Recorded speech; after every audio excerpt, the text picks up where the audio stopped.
Hey guys, Jared down here with Redwater Dodge, home of the Rig Ready Rams, Rig Ready Used and Rig Ready Approved. And today we're going to be talking a little bit as what fleet Ram owners should know about downtime and maintenance, guys. So a couple questions that some people ask is like preventative maintenance, does it help? It absolutely does, guys. Keeping ahead on your oil changes, transmission services, all those kinds of things helps to keep your downtime low and your uptime all the way high, keeping your trucks on the road and in service, guys. Another one people like to ask is, are fleet service schedules different?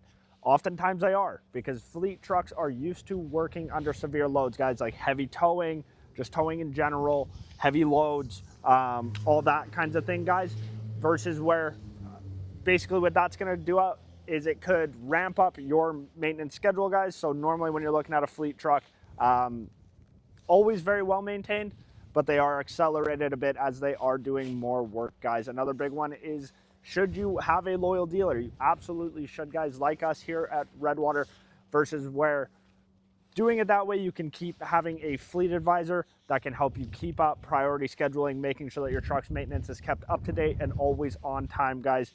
So you keep that downtime low versus keeping your truck always making you money, guys. If this interests you, you want to get a fleet purchase done up, we're happy to help you out. Give us a shout, 780-942-3629.